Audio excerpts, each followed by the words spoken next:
You shout it out, but I can't hear a word you say.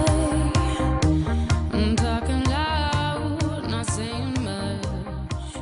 Punta natin si Datu Abe dahil the other day meron silang statement na mukhang yung anak ng Sultan ay nakulong sa Malaysia. And so many other information from Datu. Go ahead, Datu. Unang-una po ay gusto kong magpasalamat. Ang ibig ko pong sabihin, gusto ng Sultanate of Sulu magpasalamat kay President Duterte noong bago siya manumpa ay dineklara niya ang hindi ho niya bibitawan ang SABAH issue. They will stake to the SABAH claim o sana ho ay yung stand na yun will not be distorted dito sa usapang pangkapayapaan sa Mindanao, Sulu, and Palawan, but maging strong advocacy as a means to resolve the issue in the Mindanao and Sulu area. Ang position ng Sultanate of Sulu ever since ay noong nagkaroon ng revolutionary government by the Cory administration. Ang una pong nangyari when the 1988 Constitution was drafted, ang unang ginawa, sinimplihan ang definition of national boundaries. Inalis yung 1972 provision by belonging by historic and legal rights. So, ibig sabihin, siniparate o inalis ang karapatan ng Pilipinas tungkol sa SABAH issue. Kaya nga ang Sultanate of Sulu in that time in 1987 when President Cory Aquino filed an urgent bill na to draft SABAH claim ay the Sultanate of Sulu utilized its forces to really defend and oppose the urgent bill filed by Malacanang in that time. So dito, hopefully, that the new president will also reconsider that in 1989, ang Sultanato ng Sulu already revoke and withdraw the authority of the Republic of the Philippines to prosecute the claim in any forum sapagkat ay binaliwala na ng Sultanate of Sulu anchored on page 5 of the 1962 document. Nagsasaad na pwedeng i-revoke o i-withdraw ng Sultanato ng Sulu ang karapatan o special power of authority given to the government of the Philippines. Now, on federalism, in fact, even before the filing of certificate of candidacy of any president, na nagdeklara ang Sultanato of Sulu to support the advocacy of Senator Pimentel Sr. tungkol sa federalism. However,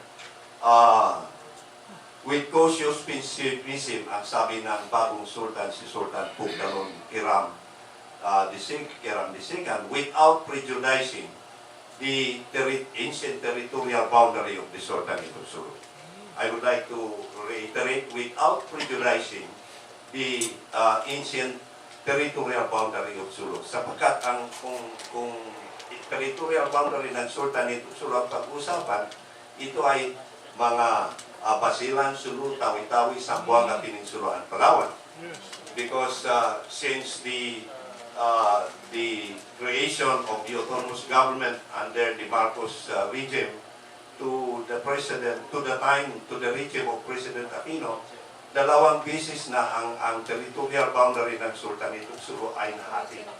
First, ginawa autonomous region for Region 9, and then in 1987, Palawan formed part of Region 4A, and then in subsequent years, ang Basilan, Sulu, and Tawi-Tawi separated from the Zamboanga Peninsula, form part of the present autonomous region for Muslim Mindanao now. Now, sinasabi ko that it should not prejudice the interest kasi po, this is a welcoming development for the Sultanate of Sulu na makita niya may federalism because the opposition of the Sultanate of Sulu during the heated discussion of the BBL stemmed from the changing of the name of Sulu Sea to Bangsamoro water. So, hindi lamang interest ng Sultanato ng Sulu ang pinupiktahan because through the illegal occupation and administration of Malaysia, Malaysia can also invoke the United Nations Convention law of the sea, starting from the shore of SABAH to claim Tawi-Tawi, Sulu, Basilan, and Zamboanga Peninsula. Now, this is a legal measure, sultanate legal measure, na sinabi ni Eric that there should be a legal sultanate to protect the territorial boundaries of the Philippines. Sapagkat ayaw na natin mangyari ulit when in 1930, the United States of America and Great Britain signed the January 2nd, 1930, whereby delimiting the exact national boundary of the Philippines, separating North Borneo from Sabah, from the Philippines. So ayaw natin mangyari ulit yun. But if we if our government is bent on pursuing federalism, dapat ang Sabah ay isasama na sa Pilipinas. Congratulations pala kay Dino, because si Dino ay one of those who helped the Sultanate of Sulu at the height of the stand-off in 2013. Ngayon, alam niya ang pinaglaban ng Sultanato ng Sulu is not only about territorial rights, but also in claiming that territory. Ang intention ng Sultanato ng Sulu is to address the socio-economic conditions of the Filipinos, not only in Muslim-dominated areas, but throughout the Philippines. Bent on establishing federalism without addressing the root cause, which the President declared historical wrongdoings, wala rin mangyayari sa Mindanao, Sulu, and Palawan. Now, what are those historical wrongdoings? Number one is the dismantling of the territorial rights of the Sultanate of Sulu, na hindi in-recognize dito sa 1935 Constitution under the present. Now, in fact, the President of the Philippine Commonwealth even extinguished nobility status because wala silang tiwala sa Sultanato ng Sulu. Dapat ngayon magkaroon ng trust and confidence because that's the only way, one of the means to resolve the issue.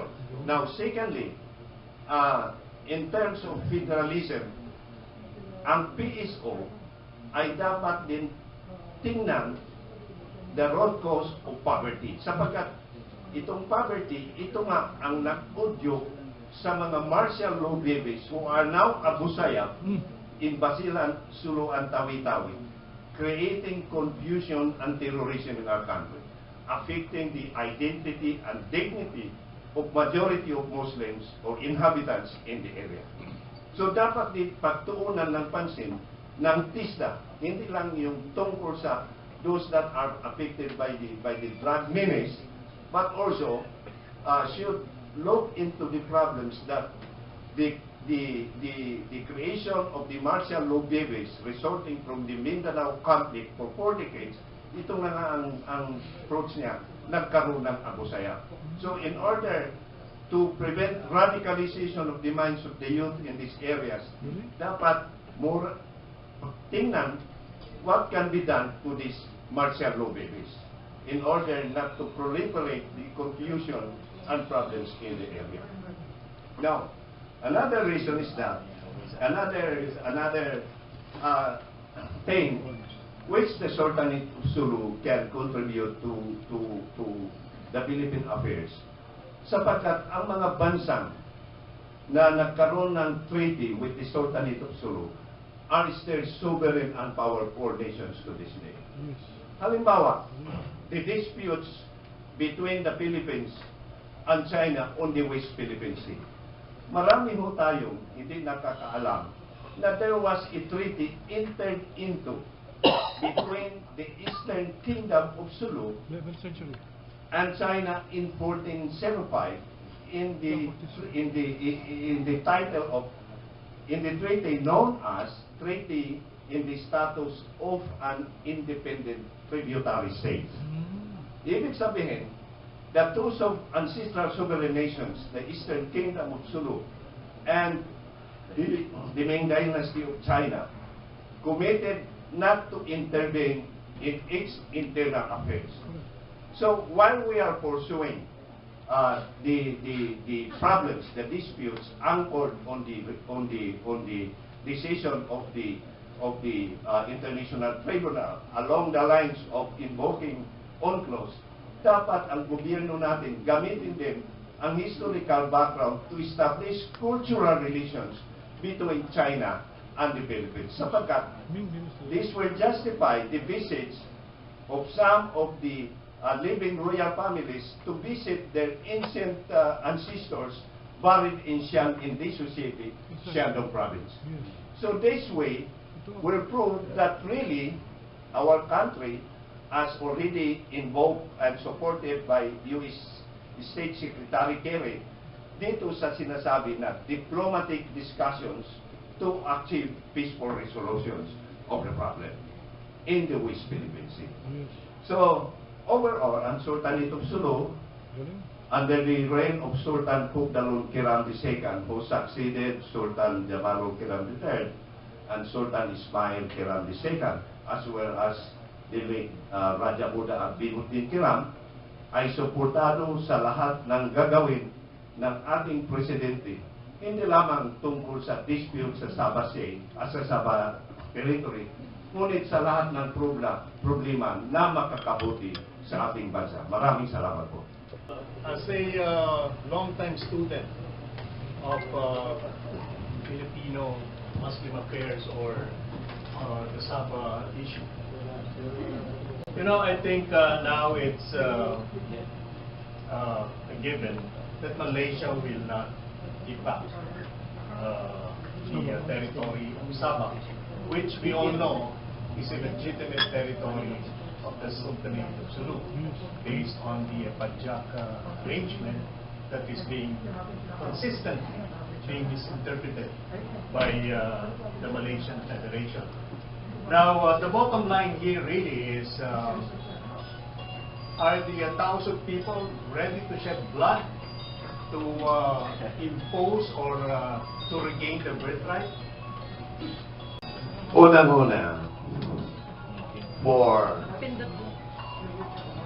almost 400 years, the constitutional law of the Sultanate of Sulu is the Holy Quran. And one of the commandments of the Holy Quran is that is to prevent shedding blood. Sapagkat kung ang sabi ng Panginoon Allah, kung papatay ka ng isang tao, parang pinatay mo na the whole humanity. The whole humanity. Isang life lang the whole humanity. Kaya nga, what I am trying to drive at is that I'd like to invite the attention of the audience to undertake research, considering that the religion of Islam is tainted by the radicalization of some sectors of Muslims in the Middle East. Now, but sinabi rin ng Panginoon na I will not lead you to enter into heaven kung sakali ang iyong pag-aari ay wala kang pakialam. So, these are commandments of God that really pressure the Sultanate of Sulu on adopting approaches to recover Sabah. However, on the legal point of view, there was already an agreement in 1963 known as the Manila Accord that was signed by the three heads of states of the Philippines, Malaysia, and Indonesia, Mapilindo, providing that the inclusion of Sabah into the Federation of Malaysia would not prejudice the rights of the parties concerned, meaning Pilipinas, Malaysia, and Indonesia. But the problem, with due apologies to the presidents, to the administrations after Macapagal and Marcos administrations, they put the Sabah issue at the back burner, relegated into the back burner. Now, if only President Aquino which then here the Secretary General of the BICC could at least support the Sultanate and do the same legal procedure with the Philippines, West Philippine Sea, invoking UNCLOS over SABAH. Siguro nagkaroon din ng decision ang International Tribunal on this matter. Ngunit anong ginawa niya? Hanggang ngayon, I'd like to invite the attention and seek your help. Itong natitain sa Tawi-Tawi na nakalabas out of bail ay hindi pa nabibigyan ng decision. So, hopefully, you can invite the attention of our President regarding the 67 detained who are out of bail now, na dapat decision na ng DOJ ang issue na ito. Now, so that if our government is really serious, hopefully the President now will consider discussing diplomatically the issue.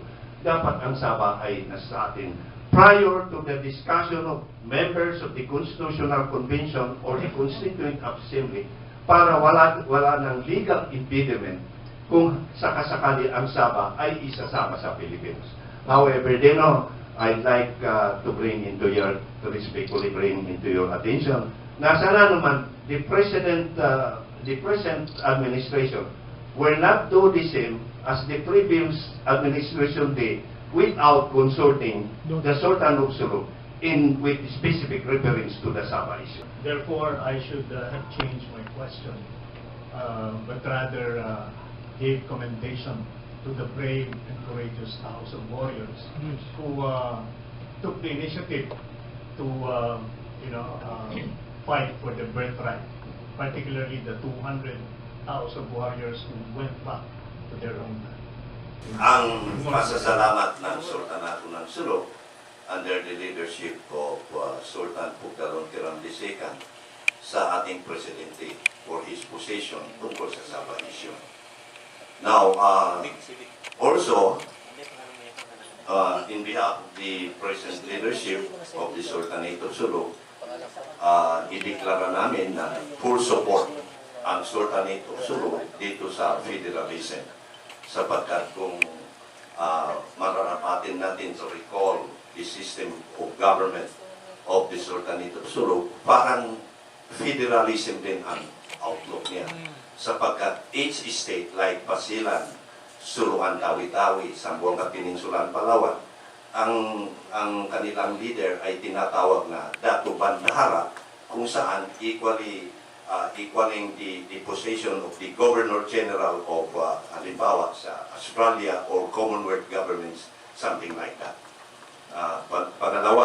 Pangatlo, sana naman I'd like with due respect na i-bring up itong proposition that Secretary Dorisa should consider the process of representation in the discussion of the newly conceptualized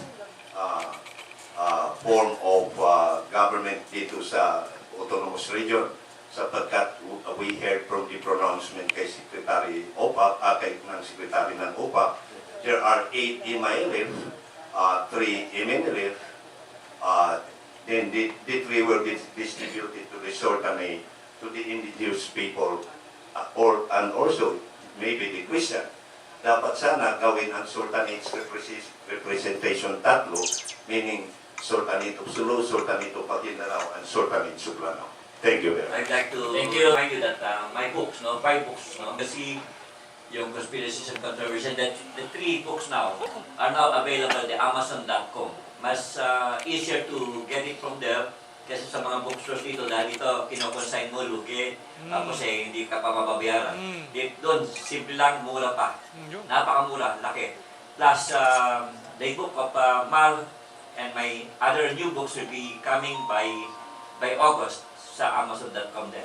Secondly, I'd like to thank everyone dahil without this forum o this balitaan, ay wala tayong Coco Pimentel na Senate President ngayon. Dahil before nalaman ni Coco na siya na, ay dito natin nilabas yan. You're all witnesses sa ating information. Plus, wala tayong Senate President, kung wala naman yung ating chairman dito, si Galaw-gaw, kay harot-harot tingnan maliksi, di mapigil ang gaslaw. Galaw-gaw, ang lahat ginagalaw, napakaharot at pakialam. Galaw-gaw, kung tawagin siya'y ganyan, kang karot na trumpong tumataran. Galaw-gaw, nakalilitong masdan at haliparot kahit saan. Kung kumilos, di maingat, dalos-dalos kay dula.